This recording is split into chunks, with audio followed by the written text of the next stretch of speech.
When the internet began, bulletin board services, or BBS, became the first online communities of the so-called information superhighway. Using their phone lines, people logged in from all over America to talk about sports, games, movies, and on one BBS in particular, share their ghost stories. Over time, those communities all went dark, except for one lone server that continues to operate somewhere in an unknown part of Pennsylvania's Rust Belt. A relic of the 1990s, veiled in mystery, it is a digital archive of humanity's strangest encounters with the unknown, as told by the people who experienced them.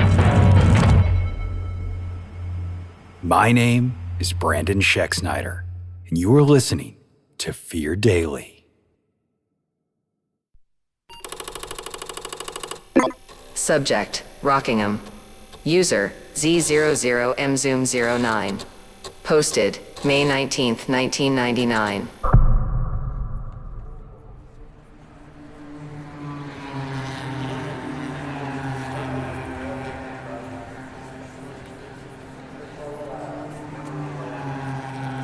I've always loved racing. From the first time my daddy brought me to Rockingham, the only thing that could get me excited was brightly colored stock cars ripping around the track like tamed meteors. Daddy used to say it was a place where common men did uncommon deeds. It was like being in the middle of a thunderstorm. When I found out that Shelly and I were pregnant after I got done being scared, I knew two things for sure. We were gonna love that baby with all our hearts, and as soon as they were able, I would show them the magic of NASCAR at the Rock. Pregnancy was difficult. Bobby arrived early and hard, ending up in the neonatal ICU, nearly killing his mama on his way out. In those first few weeks, he never made a sound. It got bad enough that doctors started to think he had brain damage. Then a strange thing happened. A fever ripped through the nursery, killing every newborn in a single day. 12 families from 3 different towns lost their next generation in 24 horrible hours. The only survivor was our Bobby, tucked away as he was in the ICU. Years later, one of the nurses would find me at my usual after-work watering hole and tell me that the moment the final baby in the nursery breathed his last breath was the first time my son cried.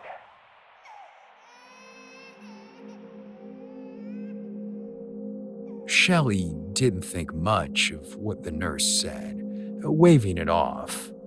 It stuck in my craw, though, because right from the beginning, I thought there was something wrong with Bobby. I hoped God wouldn't judge me too harshly for what I said in the dark moments of our son's delivery when it looked like I might lose my wife. I begged him that if he had to take someone, let it be the child. I wanted them both, don't get me wrong, but Shelly has been the light of my life since I was just a boy myself. The thought of losing her was too much to bear. When they both survived and I began to have nightmares while I slept at home, waiting for him to be well enough to join me, I thought it was guilt. The shadows that started crawling up my bedroom wall and closing in around me, threatening to drown my breath, those I was willing to accept might have been God's punishment for what he had judged to be wicked thoughts. All it took was our baby spending a single night under our roof for me to understand it had been him the whole time. Seeing him curled up in his blankets the way he was, I should have felt some kind of tenderness toward him. What happened instead was that love curdled in me as I watched the shadows in his room clump together and swaddle him like they were his true parents. Throughout the first 5 years of Bobby's life, I did my best to love him, despite the way my skin crawled whenever I looked in his eyes. This wasn't the same as Jimmy Roper's boy, who likes to sit quietly by himself and do puzzles. This was darker. Bobby could speak just fine, and from day one, boy, he could charm the ladies. Men didn't take to him so well, nor did he to them. His first true victim was Victor Cahill, a machinist who worked in my shop. Bobby was on a day off from school, and Shelley had to leave him with me for an hour or two in the afternoon. He was running back and forth between the machines and generally getting in the way. Before I could tell him to stop fussing, Victor said some sharp words to him, nothing out of line except that we had never spoken to our son like that before. Bobby glared at him like he was trying to burn a hole through the back of his head. Victor withered a little, then puffed himself up to hide it. He nodded curtly and went back to work. An hour later, a terrible shriek rose up from Victor's corner of the shop floor. Somehow, he had managed to run the drill press straight through his wrist, splintering the bones of his forearm and destroying every nerve running to his hand. Strips of spiraled skin and fascia ran pink and white out of the bloody hole in his wrist like broken clockwork. After he'd been admitted to the hospital, I checked in on Vic. He was sedated, but swore up and down he hadn't even turned the machine on, let alone been using it. It was as if, he said, something were behind him, forcing him to keep his hand underneath the slowly descending drill bit. A darkness which had slowly gathered at the corner of his eyes dispersed the moment his skin was pierced, returning control of his body back to him. No man, he insisted with terror in his eyes, could have done that. He was right, of course. No man could have. Looking at the wound made two of the other guys on shift, both sturdy, roughneck types, throw up just about everything in their stomachs. Not Bobby. He couldn't get enough of it, staring at the mass of pulverized flesh with the ghost of a smile on his lips. I knew right then, even before talking to Vic, that he had done it. Not how, just that he had.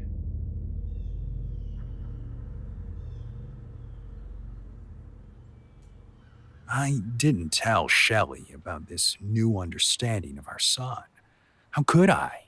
She'd only ever seen an angel's sweetness on his tiny little face.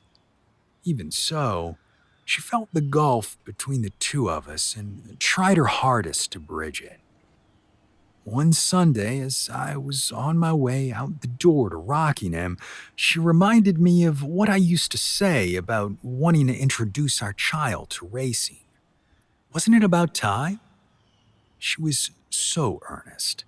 Her curly brown hair pulled back into a messy bun, as beautiful as the day I met her. I couldn't say no.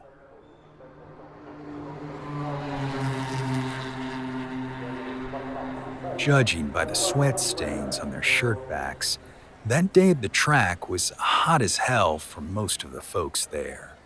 Not me. From the moment Bobby climbed up into the front seat of my Bronco, a chill settled in my chest so deep it felt like my heart was pumping ice water. He didn't say a word. Not when I asked if he wanted anything from the concession. Not when I explained to him that the sweet sting in our nostrils was gasoline fumes, or that we were sitting just before turn one, the fastest place on the racetrack. All Bobby did was stare, first at me, then at the people around him, all like he was examining us under a microscope. I tried to tune in to that thunder the way I always did, to feel the rumble in my chest as those uncommon deeds unfolded in front of me. No matter what I did, it wouldn't come. I was as distant from the cars tearing around the oval as I was from the stars, or from my son, whose expression went from boredom to a kind of dark amusement, his blue eyes glittering. That unexpected interest disturbed me more than his disaffected stare. I couldn't help but think of what Vic had said, a gathering darkness seeming to control his movements and those of the machine. Dread pooled in my belly. If you didn't know what to look for, Sterling Hawk hitting turn 2 a little too hard, sending car number 71 up over the barrier and into the crowd would have seemed like any other accident. Even if it hadn't happened before, cars kissed that barrier more times than anyone could count. Was it so hard to believe one of them might lose control? That's how the newspaper wrote it up. How it was explained to the family, not only of Hawk, who died in the crash, but those of the dozens of spectators killed when 71 flew higher and further than any stock car had before, plowing into the stands like a gas-powdered wrecking ball. Except I knew different. I'd watched my son fixate on that car every time it passed, seeing how its interior darkened. When its wheels left the track, Bobby smiled like it was Christmas morning. My son, our little gift from God, had a gift all his own. God help us all.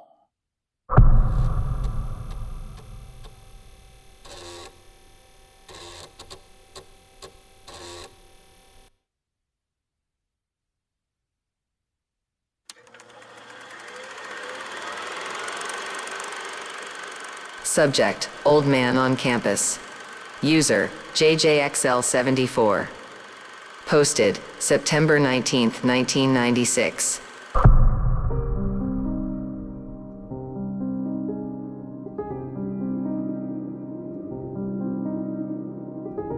I was the first in my family to go to college, and that meant something. More than I knew how to say at the time.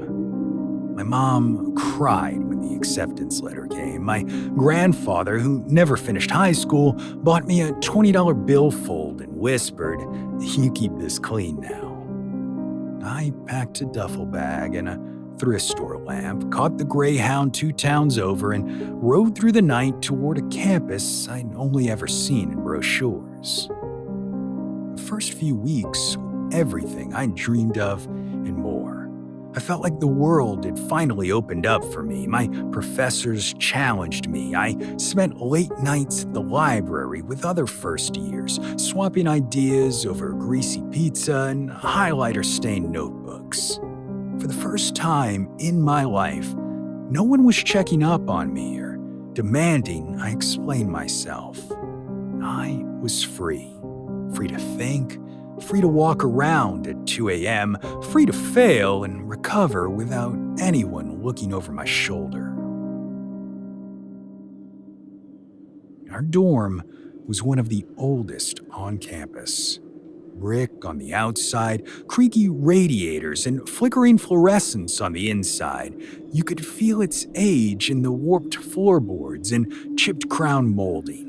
My roommate, Marcus, called it a gothic dump, but I loved it. It felt like history, like I was part of something bigger than the place I came from. One night, a few weeks into the semester, I got up around 3 a.m. to use the bathroom. I was groggy, stomach twisted from too much vending machine coffee and a lit paper I'd waited too long to start. The hallway outside our room was dim, only the faint glow of emergency lighting spilling from the exit sign at the end. As I turned the corner to head toward the communal bathroom, I stopped short. There was someone standing at the far end of the hallway, an old man.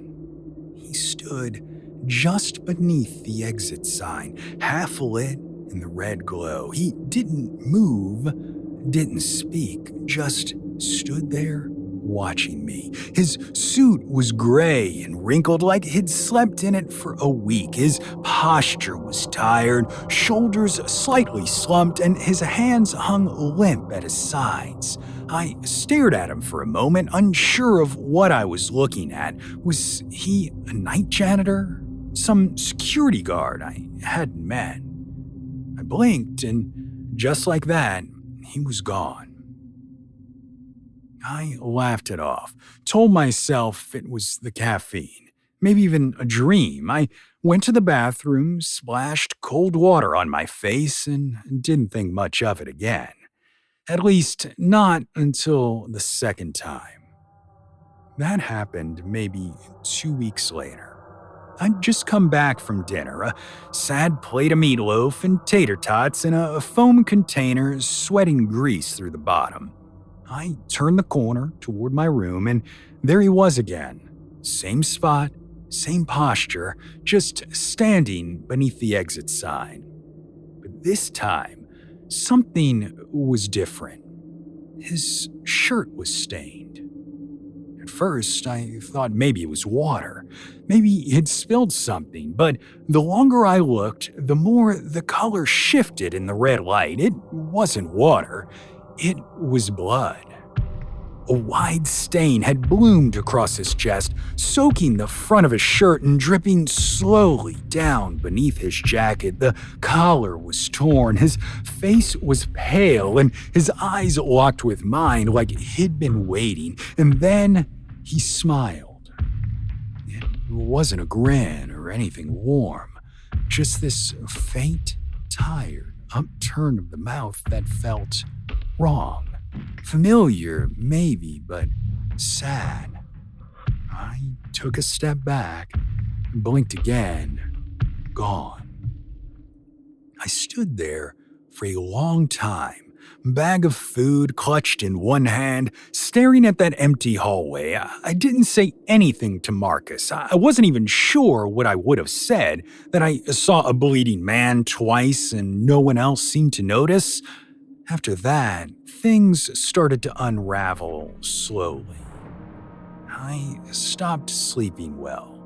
Every creak in the old dorm walls sent a jolt through my spine. I kept catching glimpses out of the corner of my eye, something passing just out of frame, like the edge of a shadow where there shouldn't be one. I asked a few people casually if anyone else had ever seen someone in the hallway late at night, and nobody had.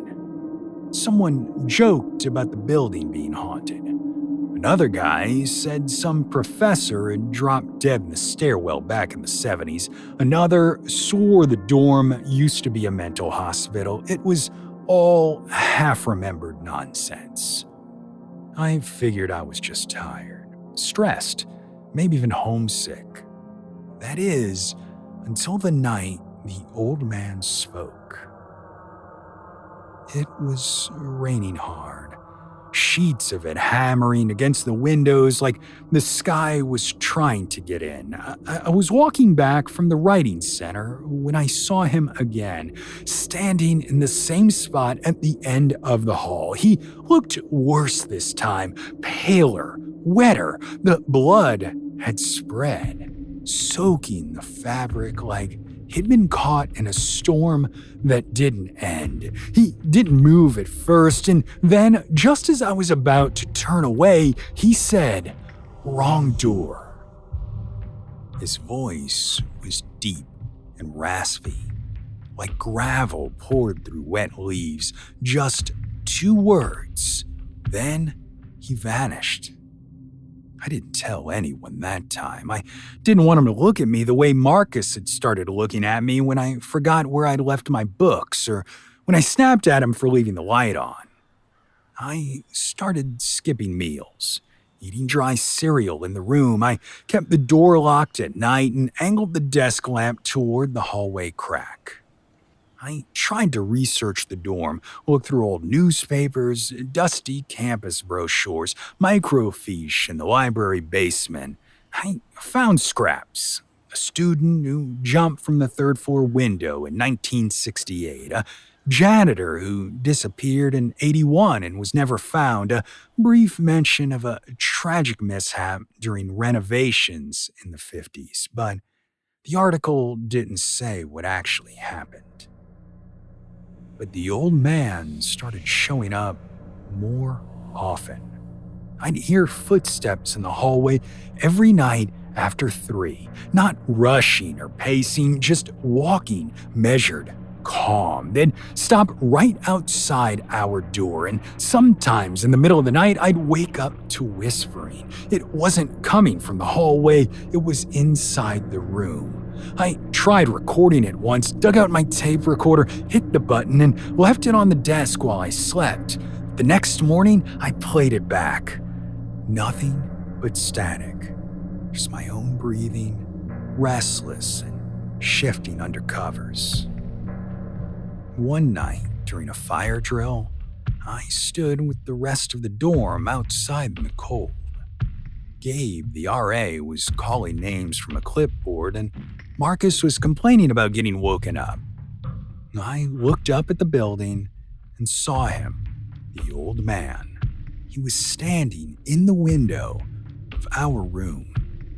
He raised one hand and pressed it to the glass. Blood smeared behind his fingers. Then he turned and walked out of view. I ran, pushed past people, and flew up 3 flights of stairs. Our room was empty. No handprint, no blood. Marcus walked in behind me a second later, asking what the hell I was doing, and I didn't answer. I couldn't. Well, things just kept getting worse. I'd wake up standing, sometimes at the door, sometimes in the hallway. Once I found myself sitting cross-legged on the cold floor just outside the bathroom, not remembering how I got there. That time, the old man was sitting beside me, closer than ever, close enough that I could smell him. Wet fabric and old smoke and something like pennies. His skin looked translucent, stretched tight over hollow bones. Blood seeped from the corner of his mouth. He leaned in and whispered, "Find the door." Then he stood slowly and walked down the hallway, through the wall. I've started to believe the building isn't just old, it's hungry. And I'd been here long enough, quiet enough, broken enough to finally hear it. The others don't see him. Not Gabe, not Marcus, not anyone, but I do. And tonight, I think I'm gonna follow him.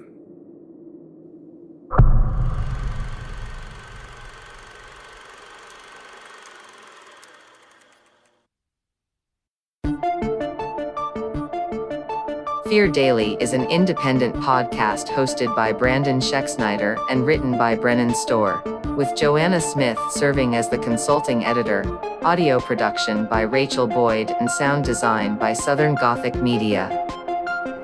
This podcast is a work of fiction. Names, characters, places, and incidents are either products of the author's imagination or are used fictitiously. Any resemblance to actual persons, living or dead, or to real events or locations, is entirely coincidental. Ad-free versions of Fear Daily are available now on your favorite podcast apps.